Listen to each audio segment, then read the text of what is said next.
só falar um ponto importante, Maria Lúcia, que as pessoas precisam saber, tá? Obviamente, todo mundo tem direito, graças a Deus, ainda, né, no Brasil, a ter opinião sobre o que quiser, né, e ver os fatos e poder aí tirar as suas próprias conclusões. Então, vou falar para vocês uma questão que ela tem uma parte de dado e tem uma parte de opinião. A parte de dado é a seguinte: o Banco Central, ele vai poder, a partir de agora, se tornar mais um dos especuladores do mercado. O que isso quer dizer? O Banco Central, ele pode agora ter uma carteira especulativa de títulos. Então, ele vai poder comprar do mercado financeiro, no momento onde você não tem referência de preço nenhuma, esses títulos que nesse momento viram muitas vezes títulos podres. Por que a gente chama de títulos podres? São títulos de dívida, não são títulos de propriedade de uma empresa, ou seja, uma empresa emitiu uma dívida, existe o medo que essa empresa não consiga pagar essa dívida, e hoje os donos dessas dívidas são os bancos, que fizeram uma aposta especulativa e ao longo dos últimos anos ganharam bilhões e bilhões e bilhões de reais. Esses bilhões de reais foram retirados dos seus bancos e corretoras como dividendos, não pagaram nenhum imposto como dividendos e hoje fazem parte das fortunas desses bilionários e multimilionários brasileiros que são donos desses bancos, né? Esses bancos, num ano como esse, as apostas deram errado, porque essas empresas estão passando por um momento ruim, e ao invés de ajudar as empresas, e aí sim cobrando, né, ao ajudar as empresas, que essas empresas não demitam, que elas repaguem o governo com prioridade em relação às outras dívidas que elas têm, várias outras medidas, não. A ajuda não é para as empresas, a ajuda é isso mesmo que vocês estão entendendo, isso é um dado, tá? Isso não é uma opinião, aí depois vem a opinião. O Banco Central vai comprar os títulos de dívida das carteiras dos bancos para diminuir o prejuízo dos bancos. Isso é um dado, não tem opinião nenhuma aqui. Aí, o que algumas pessoas, aí vem a parte da opinião. Algumas pessoas dizem, não, mas isso é importante para o mercado primário ter uma referência de preço melhor. Ou seja, elas já estão assumindo que o Banco Central vai comprar no preço falso, porque se quer dar uma referência de preço melhor, vai ter que comprar no preço que não é o preço justo.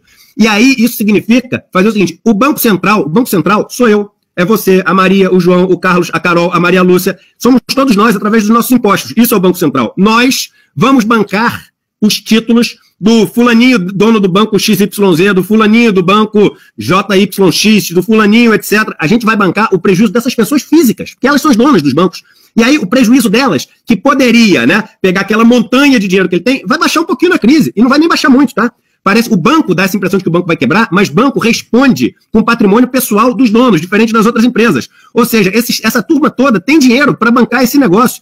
Além disso, existem mecanismos de proteção para o pequeno investidor. O pessoal fala, não, mas o FGC é muito pequeno e o valor dos CDBs, etc., é muito grande. É burro esse comentário, é comentário que, claro, sempre vem de presidente de corretora, de economista-chefe de corretora, porque o cara quer garantir que não vai ter prejuízo. Primeiro, porque não é todo mundo que quebra. Segundo, que tem o patrimônio dos donos dos bancos também para poder honrar nesse negócio. E terceiro, que quando as empresas vão mal, não significa, às vezes ela só cai de preço, não vai valer zero o negócio, e depois vai voltar de preço quando a economia melhorar, principalmente se você ajudar a empresa. Então isso tudo assim, é uma historinha. Mas o ponto que eu queria falar, antes de voltar para Maria Lúcia Fatorelli com outro dado, é o seguinte: as pessoas que vão decidir a que preço vão comprar os papéis, que são o prejuízo do mercado financeiro, presta atenção no que eu vou falar, isso é um dado, tá? São pessoas que já trabalharam no mercado financeiro. O presidente do Banco Central, e não é nenhum julgamento, isso é um dado, ele era presidente de uma mesa de tesouraria de um dos maiores bancos do Brasil.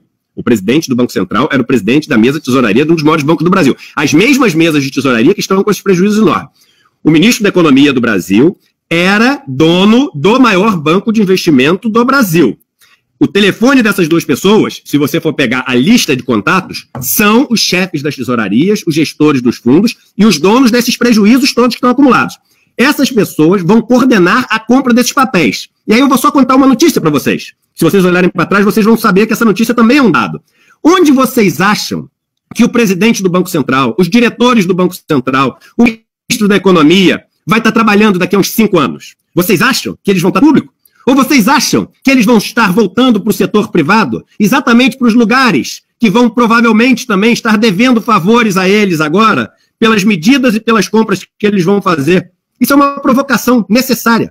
Daqui a 5 anos, onde esses caras vão estar trabalhando? Porque todos os últimos presidentes de Banco Central, todos os últimos diretores de Banco Central, quase todos os últimos ministros da Economia, trabalham hoje no setor privado, nos mesmos lugares que eles tinham a caneta para ajudar ou deixar sofrer os prejuízos que são justos por terem tomado as decisões erradas lá atrás. Nada vale mais financeiramente para essas pessoas que aprenderam a tocar a vida medindo tudo pelo financeiro do que ter o setor financeiro devendo favor para eles. Isso é óbvio, tem que ficar óbvio para todo mundo. E aí queria passar para você, Maria Lúcia, já falando sobre isso e falando também o seguinte, o governo, ele está falando o seguinte, que essas medidas que estão sendo testadas agora, os empresários começaram a pedir para já deixar depois da crise, ou seja, redução de salário, que a Unicamp fez um estudo ontem, quem ganha 5 salários mínimos vai poder ter até 62% de redução no salário. Eles estão falando o seguinte, por que a gente não usa isso como um laboratório e se funcionar, a gente deixa para depois da crise? Enquanto o mundo inteiro, Maria Lúcia, está vendo uma maneira de proteger os trabalhadores para fazer a economia seguir saudável, o Brasil está pensando numa maneira de usar a crise para poder aprofundar as reformas que destroem a proteção do trabalhador mais pobre brasileiro. Você que mora em Brasília e lida muito tempo com isso, Maria Lúcia, que tem muito mais experiência do que eu. Como é que pode isso? Não, é inaceitável, né, Eduardo? Por isso que a gente está lutando tanto. E é preciso que as pessoas nos ajudem, que as pessoas pressionem, porque a coisa está assim, gente.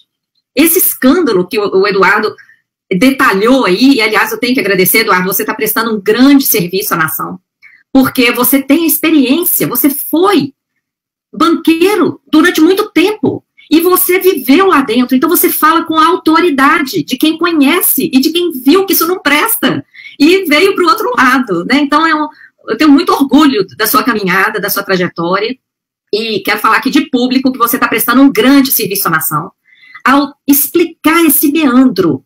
Essa PEC, gente, essa PEC 10, que traz esse escândalo que o Eduardo detalhou, que o Banco Central vai atuar como especulador, comprando diretamente, e comprando onde? Em mercado secundário. O que é o mercado secundário? É o mercado de balcão. Opera por telefone. Vocês conseguem imaginar um servidor do Banco Central comprando bilhões, dezenas de bilhões, centenas de bilhões, por quê? Não tem limite algum.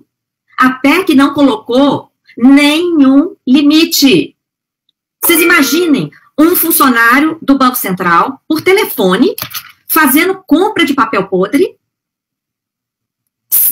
livrando os bancos de parte de seu prejuízo, de seu risco.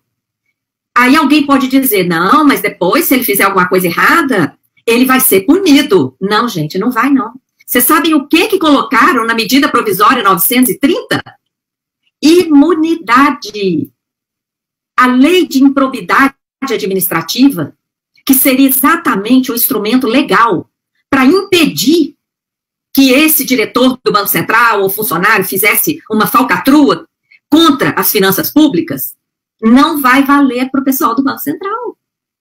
A medida provisória 930 de 2020, que foi apresentada semana passada ao Senado, coloca a diretoria do Banco Central e todos os seus servidores acima da lei da improbidade administrativa. Mais uma coincidência. Eduardo, se a coisa não fosse uma atrapalhada, um crime contra as finanças públicas, para que dar imunidade para essas pessoas? Para que colocar essas pessoas acima da lei da improbidade administrativa? Então, gente, o que temos que fazer nesse momento? Fazer contato com senadores e senadoras. Dizer, nós não aceitamos que essa trapaça, porque isso é uma trapaça, passe a fazer parte da Constituição Federal.